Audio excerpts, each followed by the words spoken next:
Yeah, you got it.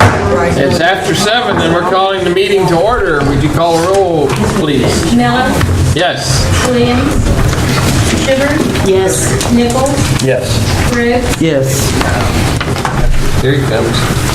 First item is the approval of the minutes of the work session of April 23rd. Sorry, Chris. Move for approval. Second. Miller, Yes. Williams, Abstain. Shivers, Yes. Nichols, Yes. Briggs, Yes. Next item is the approval of the minutes of the regular session of April 23rd. Move for approval. Second. Miller, Yes. Williams, Abstain. Shivers, Yes. Nichols, Yes. Briggs, Yes. Next item is approval of the minutes of the regular session of March 14th. Move for approval. May 14th. What did I say? March? May. Yeah. You mean May? May. I second. Miller, Yes. Williams, Yes. Shivers, Abstain. Nichols, Abstain.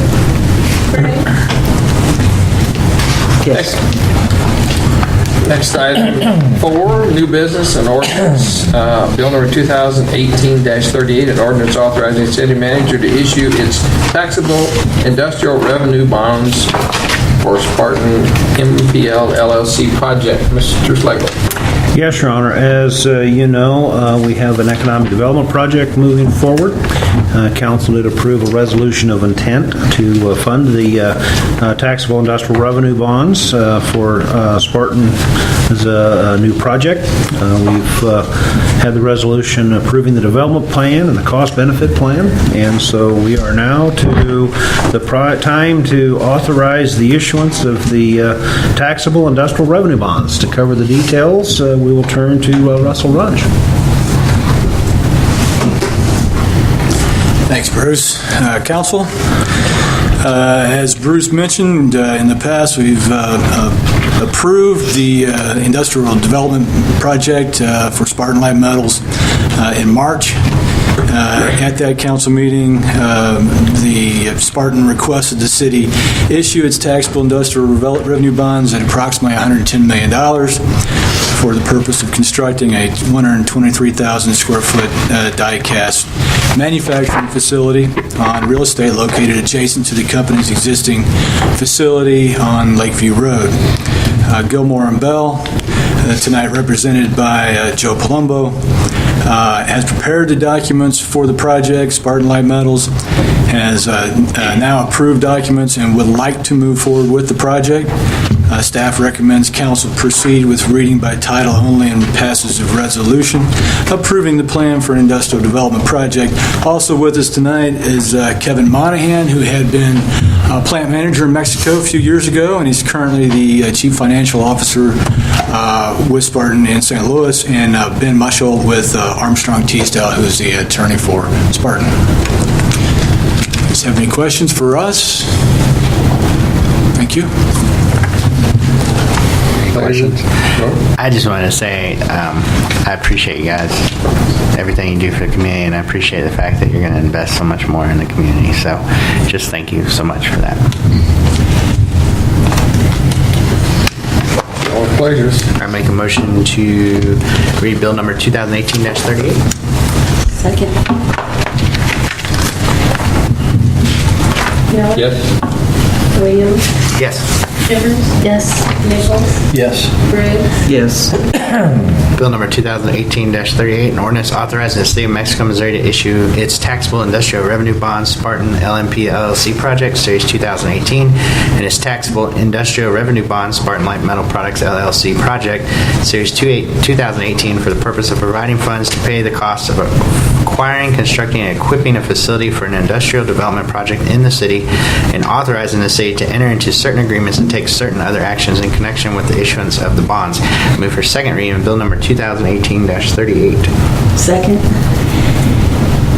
Miller, Yes. Williams. Yes. Shivers. Yes. Nichols. Yes. Briggs. Yes. Bill number 2018-38, an ordinance authorizing the City of Mexico, Missouri to issue its taxable industrial revenue bonds, Spartan LMP LLC Project, Series 2018, and its taxable industrial revenue bonds, Spartan Light Metal Products LLC Project, Series 2018, for the purpose of providing funds to pay the costs of acquiring, constructing, and equipping a facility for an industrial development project in the city, and authorizing the city to enter into certain agreements and take certain other actions in connection with the issuance of the bonds. Move for passage of Bill number 2018-38. I second. Miller. Yes. Williams. Yes. Shivers. Yes. Nichols. Yes. Briggs. Yes. Item 5, new business, is a resolution, and it is in regards to the position classifications and pay raise schedule. And I think the board has decided, the council decided to push this back another meeting, so we actually have time to review this, since we only got this over the holiday weekend, and we had some more questions for the presenter, and she's going to get back with us. So if there's no problem with everybody else, we'll push pass on this at this time. Okay. No, we'll just not take action, we'll just bring it back. No action. We'll bring it back. Item 6, other business, staff report, purchase of a track mini steer loader for the Parks and Recreation Department. Mr. Flynn. Yes, to cover the bids received, we'll turn to Chad Schmidt. Thank you, Bruce. The annual budget allows $29,500 for the purchase of a tracked mini skid steer for the Forestry Department to be used in the brush yard. There's not a trade-in for this piece of equipment. This is a piece that we have been providing out of the cemetery and the parks over the last couple years, and it has we've developed kind of a daily use of this piece of equipment, and so we're kind of robbing Peter to pay Paul here. Requests for bids were sent to 10 vendors and advertisements placed in the ledger. We received bids from 3 vendors, with Vermeer Sales and Service of Chesterfield, Missouri submitting the best bid. The 2 bidders that did not meet the spec, there were 2 very critical elements that they didn't meet the spec in. One was the hinge pin height of the actual bucket dump. Neither one of them is high enough to dump over the side of one of our trucks. And the other issue was the horsepower requirements specified were 35 horsepower machines, which is a whole it's a whole classification up from the 2 that were bid at 25 horsepower machines. So we didn't feel like they could be considered that big of a departure from the specifications. So staff recommends that council approve the purchase of the Vermeer CTX 100 from Vermeer Midwest of Chesterfield, Missouri for the price of $32,125, subject to the bidder's ability to deliver the unit in acceptable length of time. Questions? Pleasure of the board. I make a motion that we buy the skid loader from Vermeer Midwest Chesterfield for $32,125. Second. Miller. Yes. Williams. Yes. Shivers. Yes. Nichols. Yes. Briggs. Yes. Next item is payment of the claims. Make a motion to pay the bills. Second. Yes. Miller. Williams. Yes. Shivers. Yes. Nichols. Yes. Briggs. Yes. Next item are council comments. We'll begin with Mrs. Briggs. Well, it's awfully hot. And I hope we get some rain soon. I know we need it, so other than that. Mr. Williams? So, cleanup from that storm, how's that going? Are we done? Just fine. We cleaned up all of the trees that fell on the street, where we cleared the streets, and so we're complete in that regard. Chad does have a pretty good pile of brush to take care of in the brush yard. Thank you. They may hear about that later. We're going to look at pricing on getting a horizontal grinder in here, but there was a lot of volume came in. We do have a couple, beside your own, we have a couple calls coming in, trickling in over pieces that are down along like forest lines next to neighbors and stuff that we still have to get out, clean up, things that we haven't found. But we're pretty well cleaned up with them. How's the pool coming along? The pool is running. We had That's not motor- good. We had a motor failure the week before opening that we luckily had rebuilt the old one and had it on the shelf. The impeller on the motor is in poor condition, and we can't find a replacement impeller because the company that made that one's out of business now. So we may have to buy a pump and have a pump on the shelf in case that impeller fails during the season. Otherwise, pretty normal. Busy opening weekend with the temperatures. Yeah, we had a tremendous opening. Probably the best opening weekend we've had in the I've last seen on 8 or here, 10 a lot of years. people don't. Wow. That helps us make our budget. Enough Get a to good pay- opening weekend. Enough to pay for new pool. Yeah, that's what I was gonna say. Enough to pay for a new pool. Should have jacked the prices that day. What are you It talking was $100 a pool. Yeah, Might cover payroll. we're needing a lot more tractor trailers right now for that. Mr. Nichols? Public safety concern, chief. On the corner of Wade and Jackson. Years ago, there was a near miss MVA. Anyway, they ended up putting a yield sign as you're going down Wade to the south, right there on the corner of Hardy's parking lot. Well, now, the tree they have, I believe, is about to repair, I believe, is grown so much that you're 2 foot from the sign before you ever know there's a sign there. There's a couple of people been complaining about, and there's nothing you do about the stop signs at Westlake's Shopping Center, because they're saying they come off of Muldrow and go straight through the shopping center and never stop until they get down by, it's behind Casey's basically. That's all private. And within Yeah. the development, that's all private. That's what I told him, you can't make them stop on private. When they're coming off of private onto city, do they have to, are they required below to obey that stop sign? You have to pause before entering a thoroughfare. So if they're coming through the shopping center, there's a stop sign before you enter Wade or Jackson. You're required by law to stop at the stop sign, correct? I mean, you have to stop before you come, because that's private property. You're leaving private property and going onto a public thoroughfare. Okay, So if stop sign or no, you'd have to stop. okay, all right, okay. Would there, and I don't know if you look into it, can't just see if it would justify putting a stop sign both ways right there? Because they're talking about they're having about one a week and they're miss wreck right there at the intersection right there by the corner of West Lakes and Brick City Buffet. I told them I'd bring it up. We'll take a look at it. I think ultimately it may be a policy decision. In general, we don't establish traffic control on where private property enters public. Generally, and that could open up an awful lot of other places around town and increase a substantial sign cost too. But we'll take a look at the situation there and at the visibility, and if necessary, at least a step may be to contact the developer about if the sign is faded or obstructed or whatever. Well, a lot of the blockage is all pallets of stuff right in front of it. Keep them off some dirt. It's all piled right in front of the sign this time. And certainly we can, like I say, we can work with West Lakes, with the developer on. Maybe they put a flashing stop sign up. On private property. That'd go for it. Well, theoretically, couldn't we just deny them access to the road right there?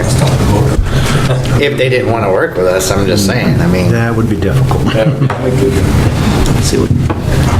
Since the developer doesn't have the grocery store rent, he's probably not real excited about spending any extra money. Because that was a big ticket. Yes. Anyway, that's. Thank you, Ken. Thank you. Okay, Finally do this, just I have a couple of little things. First, I just wanted to know, let you guys know that I was able to stop Charles Thompson, who used to work for the city for several years, has started coming back once a year around this time to do sort of like a little thing, kickoff or whatever at Garfield Park for the community, and is trying to grow that just as a way to give back to the community. And while I just happened to be there, I couldn't help but notice, and I don't know if we'll ever be able to get even if we can get some better tables at Garfield or something over there, because they were. Yeah, all the stuff is getting new little tables. They are all Just getting- rotate through all of them. Okay. Yeah. You know about when that might be? I'd have to look at the list. I don't know off the top of my head, but Okay, so that's just, one of the few things that we might be able to get over there in the near future. And I know it may seem small to some people, but like we said, it's. look at it. I was able to finally see the inside of McDonald's today after the remodel. I don't go there that often, except for the drive-thru, and it was really nice to see, what they've done in the inside. Like I was going to mention the pool. Cavs, good to see them in the finals and getting another shout out. And something that I mentioned to Bruce Rice right before, a constituent had contacted me about Senate Bill 767, which deals with the Missouri lottery gaming systems that they're trying to put out in, let's say, gas stations or anywhere that the Missouri Lotto tickets can be bought. And it's supposed to go in effect, I believe, August 18th of this month, and it may even be past the time that we can say as a municipality if we were okay with that just going straight in or not. If it's only 60 days, then we still have time. If it was 90 days, there's nothing we can do about it, but it's something, if you haven't looked into it, I had to pull it up myself, I'm not even gonna lie and act like I was all into, knew about it at that point. But it's essentially is going to allow slot machines in the gas stations up to 5, and then places like the VFW and stuff could have up to 10 of them. And just wondering the impact it would have in our community, and even what that will do on those places and areas of business. I think it's something we definitely would want to look into and see if there's anything. This is a piece of legislation. It is. SB 767. It's already passed. It's passed, I believe, if I'm not mistaken, it says going in effect August 18th, I believe. Unless I misread it. I will allow it. It's Mexico, that's gonna go. They'll be I everywhere. will- Come on now. I'll pull the bill and see if there's a summary on it from the league and email that to you. Or just, see, and I could have misread it or something, because it took me a second to find it, to be honest, when I looked it up Yeah, today. I didn't hear of it. I never heard of the bill till tonight, so I'll have to Yeah, find I it. haven't heard it either. So, I didn't know anything. Just like living in Nevada. Well, it was a person who actually worked for one of the casinos that brought it to my attention. And was like, have you seen this? And she's, they sent me emails like, do you know, have you seen this? Mr. Slagle? I have nothing at this time, Your Honor. Well, I think I'll be kind of like you and say I have nothing to say tonight. It's been fun. It's hot. Cold water. I move we adjourn. Second. Miller, Excuse me. Excuse me. He's helping me out here. It's time for public comments. If anybody from the public would like to make a comment, please come to the podium. State your name and address. Try to hold your comments to 3 minutes. Seeing no one now, I move we adjourn. Second. Miller, Yes. Williams, Yes. Shivers, Yes. Nichols, Yes. Briggs, Yes. Chris was getting ready to